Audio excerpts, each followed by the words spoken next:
Good morning મિત્રો. આજે આપણે ફરી ભેગા થઈએ છીએ ઇંગ્લિશની અંદર યુનિટ 1. હવે આપણે સીન 1ની ચર્ચા કરવાની છે. ગઈકાલે આપણે જોયું હતું કે અરુણિમા સિન્હા કેવી રીતે પોતાના જીવનની અંદર એની સાથે કેવી ઘટના બને છે અને કેવી રીતે પોતે પોતાના હૃદયની અંદર મનની અંદર દ્રઢ મનોબળ રાખી હિંમત રાખી અને આગળ વધે છે એવો નાનો પેરેગ્રાફ આપણે જોયો હતો. અને આગળ આપણે એ પણ જોયું હતું કે આ રીડની અંદર 4 સીન આપેલા છે, બરાબર. 4 સીન એટલે 4 ભાગ પાડેલા છે અને આ 4 ભાગ અરુણિમા સિન્હાએ પોતે પોતાના શબ્દમાં કહેલા છે, બરાબર. એટલે આમાં કોઈ અન્ય વ્યક્તિએ લખેલું નથી, પણ અરુણિમા સિન્હાએ જે કીધું એનું ઇન્ટરવ્યૂ જ્યારે લેવામાં આવ્યું ત્યારે એની સાથે જે ઘટના બન્યા પછી એને જે રીતે જીવન જીવ્યું એ આખું વર્ણન એણે જે કર્યું છે એની અહીંયા ચર્ચા છે. તો અહીંયા આપણે યુનિટ 1ની અંદર સીન 1 જોવાનો છે. એટલે મિત્રો આમાં ખાસ ધ્યાન આપજો, કારણ કે આ 29-30 જુલાઈમાં જે તમારી એકમ કસોટી છે એ એકમ કસોટીની અંદર આ યુનિટ તમારે આવવાનો છે. ઇંગ્લિશ અને BA આ બે વિષયની એકમ કસોટી તમારે રહેશે. તમારી પાસે ટાઈમ ટેબલ પણ પહોંચી ગયું છે, ગ્રુપમાં મૂકી દીધું છે કૌશિકભાઈએ. એટલે હવે આ યુનિટને વારંવાર આ વિડીયો જે છે એ તમે 2 થી 3 વખત વારંવાર જોઈ લેજો. એક શબ્દ જ્યાં ન સમજાય તો પાછો રિપીટ કરીને જુઓ, અથવા કંઈ વસ્તુ ન સમજાય તો પાછો મને તમે કોન્ટેક કરો, મેસેજ કરો અથવા તો ફોન કરીને પૂછી લ્યો, બરાબર. પણ એકદમ સરળ અને સહેલો આ યુનિટ છે અરુણિમા સિન્હાનો. તો હવે આપણે આગળ વધીએ છીએ સીન 1 તરફ, બરાબર. સીન 1માં અરુણિમા સિન્હા શું કહે છે? I had started dozing, DOZING, dozing. I had started dozing. Dozing એટલે આમ ઝોકા ખાવા, બરાબર. ઊંઘ આવવી એને ડોઝિંગ કહેવાય ઇંગ્લિશમાં. એટલે કે હું ઝોકા ખાતી હતી, હું આમ થોડી નિંદ્રામાં હતી, એમ એવું કહેવા માગે છે. આ વાક્યનું ગુજરાતી એમ થાય છે કે હું ઝોકા ખાતી હતી, કે હું થોડી નિંદ્રામાં હતી. My eyes were closed. Closed એટલે બંધ, આઈઝ એટલે આંખો. આ તો સિમ્પલ વાક્ય છે, બરાબર. એનું તો આપણે ગુજરાતીની પણ જરૂર નથી. માય આઈઝ વર ક્લોઝડ, મારી આંખો બંધ હતી. પણ માય માઇન્ડ વોઝ અવેક, પણ મારું મન, માઇન્ડ એટલે મન, અવેક એટલે જાગ્રત. મારી આંખો બંધ હતી પણ મારું મન જાગ્રત હતું.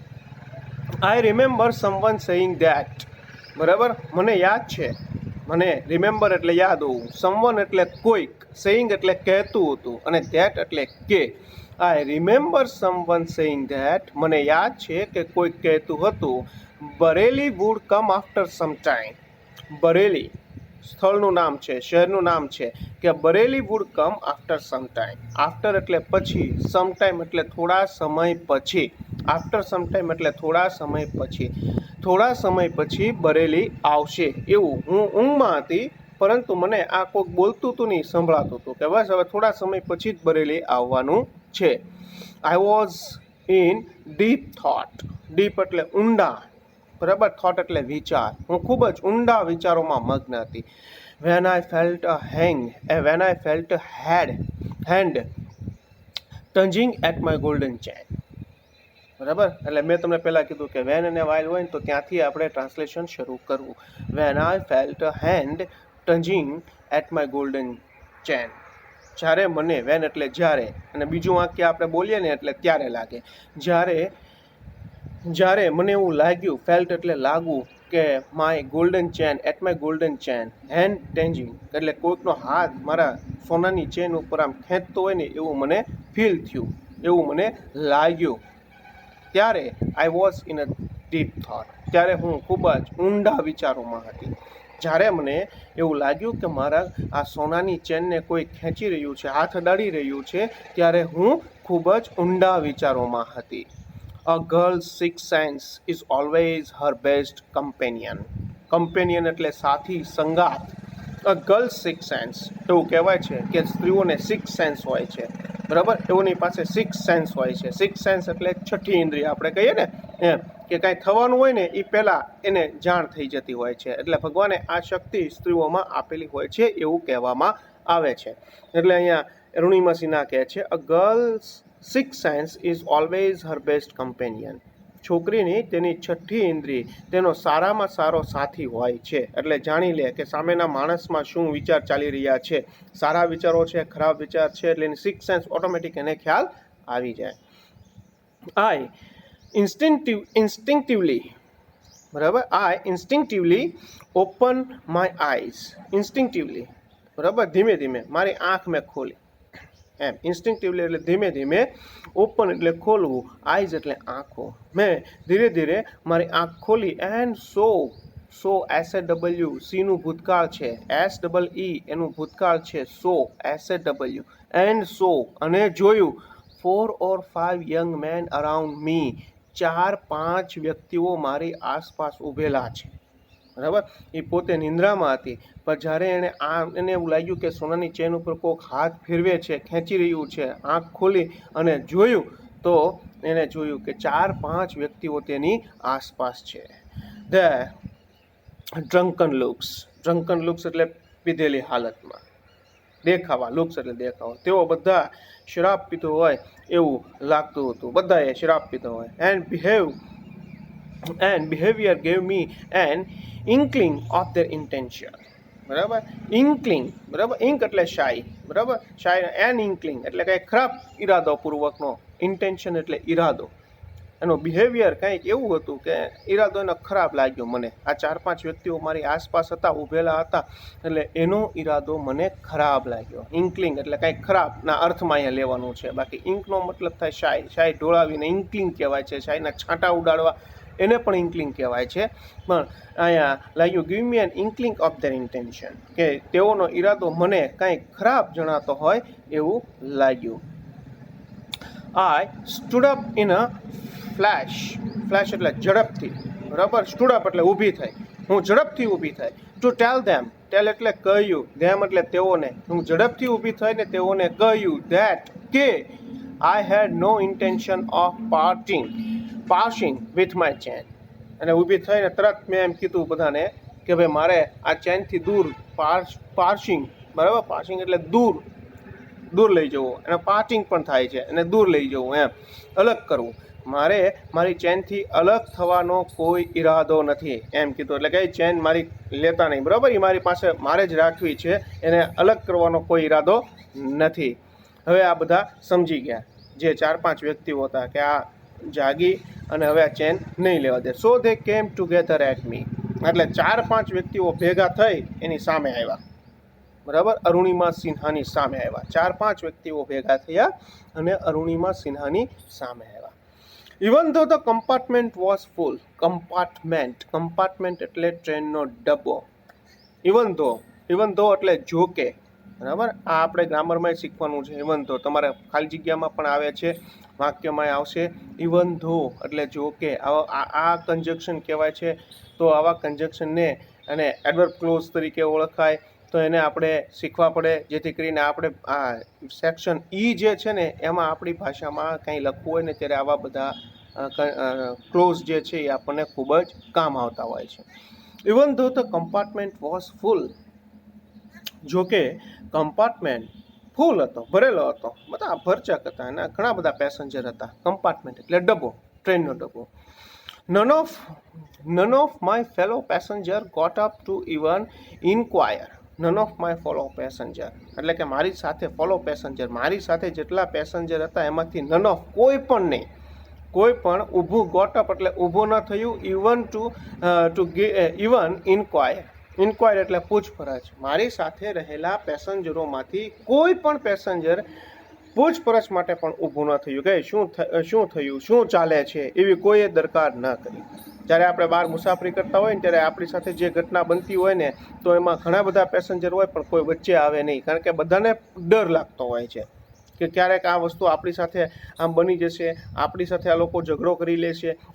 એટલે પેસેન્જર ઘણા હતા પણ કોઈ પેસેન્જર આ અરુણિમા સિન્હાની મદદે ન આવ્યું, પૂછ્યું પણ નહીં, ઇન્ક્વાયરી પણ ન કરી કે શું થાય છે, વોટ વોઝ હેપનિંગ એટલે કે શું થઈ રહ્યું છે એવી કોઈએ દરકાર પણ કરી નહીં.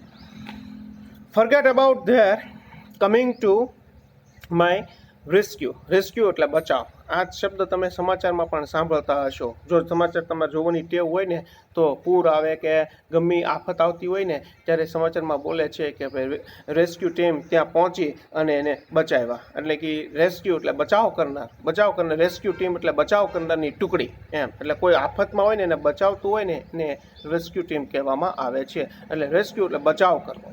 Forget about their coming to my rescue. મારા મને બચાવવા આવે, તેઓ બધા મને બચાવવા આવે એ બાબતને ભૂલી જાઓ. ફરગેટ એટલે ભૂલી જવું, બરાબર? એ ભૂલી જાઓ, કારણ કે કોઈ ન આવે. બહાર આપણે હોઈએ, ફરતા હોઈએ, જતા હોઈએ અને આવી ઘટના બને તો ઘણા બધા લોકો ત્યાં હાજર હોય પણ કોઈ પણ વ્યક્તિ ઊભું રહી આપણી મદદે આવતું નથી. એટલે કે ફરગેટ અબાઉટ ધેટ. એને ભૂલી જાઓ કે કોઈ મને બચાવવા આવશે. એને નક્કી કરી લીધું કે અહીંયા ઘણા બધા પેસેન્જર છે પણ કોઈ મને બચાવવા આવશે નહીં. આઈ હેડ નો ઓપ્શન. ઓપ્શન એટલે તક, વિકલ્પ. આઈ હેડ નો ઓપ્શન. મારી પાસે બીજો કોઈ ઓપ્શન નહોતો but to take them on. Tech them on એટલે એનો સામનો કર્યા સિવાયનો. બટ એટલે પણ. તેનો સામનો કર્યા સિવાયનો મારી પાસે બીજો કોઈ વિકલ્પ નહોતો. કોઈ મને બચાવવા નહીં આવે, કોઈ વચ્ચે બોલશે પણ નહીં, છોડાવશે પણ નહીં. એટલે ટેક ધેમ ઓફ એટલે તેનો સામનો કરવો. સો, SO, સો એટલે તેથી. આઈ કોટ અ યુથ, બરાબર?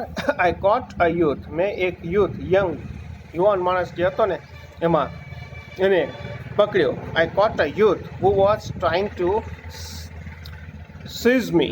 સીઝ મી અપ, બરાબર? કે મેં એક યુવાનને પકડ્યો જે મને પકડવા જઈ રહ્યો હતો. Who was trying to seize me up, બરાબર? એટલે મને આમ હાથ પકડી રાખવા માંગતો હતો, બરાબર? એને મેં પહેલાં પકડી લીધો.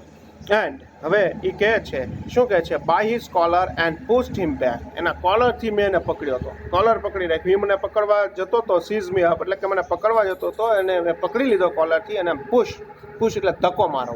પુશ હિમ બેક, પાછળ ધક્કો માર્યો, બરાબર? એને દૂર કર્યો. આઈ કિક્ડ અ કપલ ઓફ અધર્સ. 4-5 હતા, એમાંના એકને એને કોલરથી પકડીને ધક્કો માર્યો. અને પછી કહે છે કે કપલ ઓફ અધર્સ, બે જણાને તો મેં પાટા માર્યા. કિક એટલે પગ મારવું, પાટું મારવું, બરાબર? મેં 2 જણાને તો મેં કિક મારી અને એને પણ દૂર ધકેલી દીધા. And exceptional battle.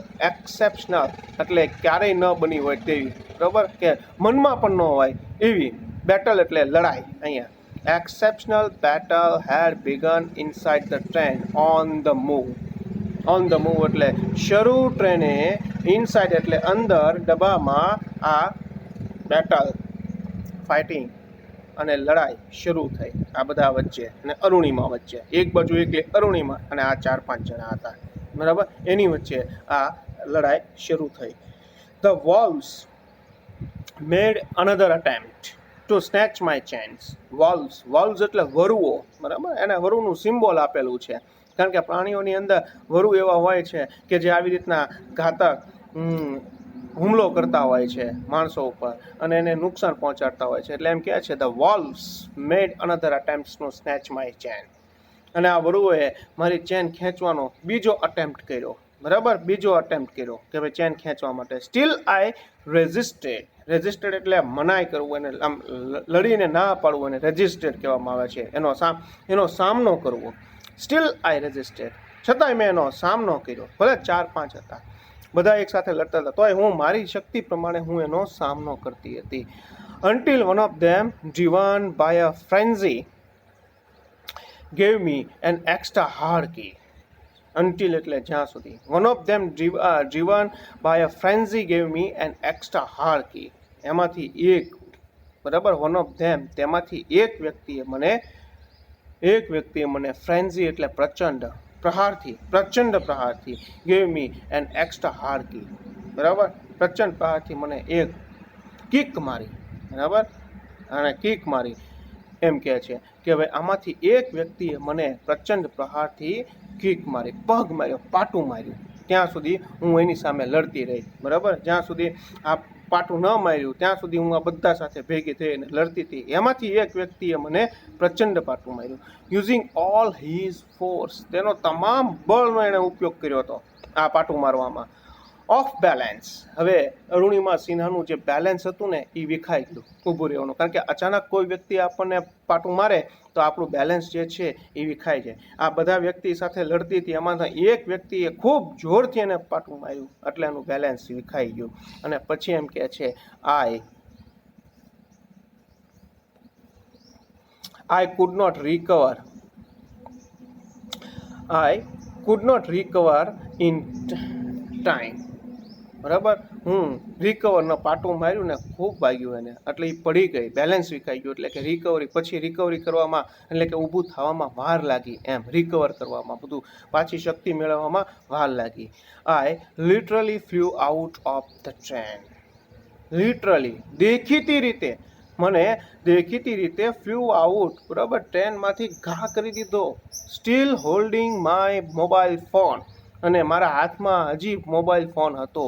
બરાબર, લિટરલી દેખીતી રીતે એણે મને ઉપાડીને સીધો ટ્રેનમાંથી ઘા કરી દીધો, પણ મારા હાથમાં હોલ્ડિંગ એટલે પકડી રાખવો, માય મોબાઈલ ફોન, પણ મારા હાથમાં મોબાઈલ ફોન હતો. આઈ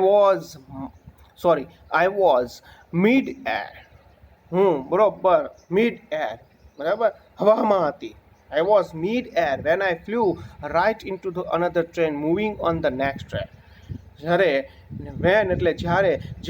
flew right into the another train moving on the next train, જ્યારે બીજી ટ્રેન બીજા ટ્રેક ઉપર જતી હતી, બરાબર, કારણ કે આ બધી ટ્રેન જે છે એક પસાર થતી હતી, અને ત્યારે બીજી ટ્રેન બીજા ટ્રેક ઉપરથી પસાર થતી હતી, ત્યારે હું બરોબર હવામાં મધ્યમાં હતી. બે ટ્રેનની વચ્ચે મને જ્યારે ઘા કરવામાં આવ્યો ત્યારે સામેની ટ્રેક ઉપર બીજી ટ્રેન પસાર થતી હતી, ત્યાંથી બીજી ટ્રેન જતી હતી, અને મારી ટ્રેન ચાલુ ટ્રેન હતી.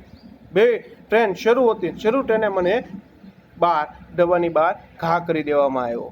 My body hit the moving steel, એટલે કે હું જેવી મને ઘા કરવામાં આવ્યો તો એ સામેની જે ટ્રેન શરૂ હતી એની સાથે મારું શરીર અથડાણું. હિટ ધ સ્ટીલ એટલે સ્ટીલ ડબ્બા સાથે મારું શરીર અથડાણું.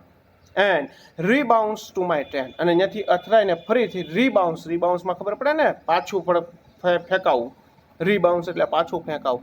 ત્યાંથી અથડાય અને રીબાઉન્સ ટુ માય ટ્રેન, અને મારી ટ્રેન ઉપર રીબાઉન્સ, મારી ટ્રેન સાથે હું અથડાણી. વિચાર કરો, બે ટ્રેન શરૂ છે, સ્પીડમાં છે, ઘા કરી દેવામાં આવી. ઓલી ટ્રેન સાથે પહેલાં અથડાણી, ત્યાંથી રીબાઉન્સ થઈ અને આ એની પોતાની ટ્રેન સાથે અથડાણી. This ping pong must have continued for several seconds. Ping pong આ એવો ઇંગ્લિશ શબ્દ છે કે જે આ ક્રિયા થાય ને, આનીથી ભટકાઈને અહીંયા ભટકાય, અહીંયા ભટકાઈને અહીંયા ભટકાય, એ સિચ્યુએશનને ઇંગ્લિશમાં પિંગ પોંગ કહેવામાં આવે છે. એટલે પિંગ પોંગનું કોઈ એવું ગુજરાતી નથી, પણ પિંગ પોંગનું એક મિનિંગ છે કે ભાઈ અહીંયાથી અહીંયા અથડાય, અહીંયાથી અહીંયા અથડાવું, કોઈ પદાર્થ એવો અથડાતો હોય ને એને પિંગ પોંગ સિચ્યુએશન કહેવાય. એટલે કહે છે કે આવા પ્રકારની પિંગ પોંગ સિચ્યુએશન પરિસ્થિતિ સેવરલ સેકન્ડ, બરાબર, થોડીક સેકન્ડ સુધી હાલી. પહેલાં ઓલી ટ્રેને અથડાણી, પછી પાછી પોતાની ટ્રેન શરૂ હતી, એટલે ત્યાંથી પાછી ઓલી બીજી ટ્રેન જે ટ્રેક ઉપર જતી હતી એ બીજી ટ્રેન સાથે એ અથડાય, બરાબર. એટલે આવી પ્રક્રિયા થોડીક સેકન્ડ, 3, 4, 5 સેકન્ડ સુધી શરૂ રહી. Before gravitational force pull down me, એટલે કે ગ્રેવિટેશનલ ફોર્સ એટલે ગુરુત્વાકર્ષણ બળ. ગ્રેવિટેશનલ એટલે ગુરુત્વાકર્ષણ ને ફોર્સ એટલે બળ. પુલ મી ડાઉન, પુલ એટલે નીચે પાડી દેવું, પુલ ડાઉન એટલે નીચે પાડી દેવું. ગુરુત્વાકર્ષણ બળ મને નીચે પાડે તે પહેલાં આ પિંગ પોંગ પરિસ્થિતિ કેટલાક સેકન્ડ સુધી ચાલી. એટલે કે આમથી આમ હું ભટકાણી, બે ટ્રેનમાં અથડાઈ. ડિસ્પાઇટ માય એફર્ટ્સ, ડિસ્પાઇટ એટલે તેમ છતાં, ડિસ્પાઇટ માય એફર્ટ્સ મારા પ્રયત્નો છતાં, એફર્ટ્સ એટલે પ્રયત્નો, my left leg fell on the track, મારો ડાબો પગ ટ્રેકમાં આવી ગયો, પાટામાં આવી ગયો. ટ્રેક એટલે પાટા. એક ટ્રેન જે જતી હતી એ ટ્રેનના પાટામાં મારો ડાબો પગ આવી ગયો. અને અહીંયા ખાલી શબ્દ એક ઉમેરે છે ઇંગ્લિશમાં, કચ એટલે કચાક એમ, એટલે કચ એટલે કે કપાઈ જવાનો અવાજ દર્શાવે છે. That was the sound of my leg getting chopped. CHOPPED ભૂતકાળ છે, એનું મૂળ રૂપ CHOP થાય, ચોપ એટલે કપાઈ જવું. આ અવાજ, કચ કરતો અવાજ જે આવે છે એ અવાજ મારા પગનો કપાઈ જવાનો હતો, બરાબર. કારણ કે ટ્રેન આપણે ખ્યાલ છે કે આખા શરીરના કટકા કરી નાખે ટ્રેકમાં આવે, તો આ પગ તો મામૂલી વસ્તુ કહેવાય ને, તરત કપાઈ ગયોનો પગ, ટ્રેકમાં આવી ગયો, ડાબો પગને કપાઈ ગયો. There was no one to hear my intense scream એટલે ચીસ રહાડ, intense એટલે તીવ્ર, મારી ચીખ સાંભળવા વાળું there was no one, કોઈ નહોતું, બરાબર. એ ત્યાં પડી વાગ્યું અને રડી રોઈ ચીખી, પણ એનું ચીખ સાંભળનાર કોઈ નહોતો, કારણ કે ટ્રેક પછી ટ્રેન વહી જાય એટલે ટ્રેક ખાલી થઈ ગયો, બરાબર. ત્યાં કોઈ નહોતું. આઈ લે motionless for a while, motionless હલ્યા ચલ્યા વગર, સ્થિર. લે એટલે પડ્યું રહેવું. આઈ લે મોશનલેસ ફોર અ વાઇલ એટલે થોડો સમય. હું થોડો સમય એમને હલનચલન વગરની ત્યાં પડી રહી, કારણ કે હવે એના શરીરમાં એવી તાકાત નહોતી. 2-3 વખત અથડાય, આ થયું તે થયું, એને ટ્રેનના ડબ્બાની અંદર પણ એની સાથે થોડીક હાથાપાઈ થઈ હતી અને પગ કપાઈ ગયો હતો, એટલે એને ખૂબ ઇન્જર થઈ હતી. એટલે મોશનલેસ હલ્યા ચલ્યા વગર એ 2 ટ્રેકની વચ્ચે પડી રહી. Watching the red tail light of the train until it dim. અને ટેલ લાઇટ એટલે ટ્રેનનો ડબ્બો, છેલ્લો ડબ્બો હોય, બરાબર, એની પાછળ જે ગાર્ડનો ડબ્બો અલગ હોય છે, એની પાછળ એક લાઇટ થતી હોય છે, સતત કન્ટિન્યુ લાઇટ શરૂ હોય છે, એ રેડ કલરની લાઇટ હોય છે. એટલે એનો આમ ટ્રેન તરફ જોતી રહી અને કહે છે કે એ જ્યાં સુધી લાઇટ ડીમ ન થઈ, બરાબર, અન્ટિલ ડીમ, જ્યાં સુધી તે લાઇટ ડીમ ન થઈ ત્યાં સુધી હું એને જોતી રહી. એન્ડ ફેડેડ ઇન્ટુ ડાર્કનેસ, પછી અંધારું છવાઈ ગયું. ડાર્કનેસ એટલે અંધારું. પછી એની આંખો બંધ થઈ ગઈ, બરાબર, બેહોશ થઈ ગઈ. ધેન આઈ ફેન્ટેડ એટલે બેહોશ. પછી ધેન એટલે પછી, આઈ એટલે હું, પછી હું બેહોશ થઈ ગઈ. અંધારું થઈ ગયું અને પછી હું બેહોશ થઈ ગઈ, બરાબર. એટલે આ સીન જે છે એ આ પ્રકારનો સીન અહીંયા આપેલો છે કે આ સીનની અંદર અરુણિમા સિન્હા પોતાની સાથે કેવી ઘટના બની સ્ટાર્ટિંગની એ અહીંયા દર્શાવ્યું છે. તો આજે આપણે આ સીન રાખીએ એટલે સુધી.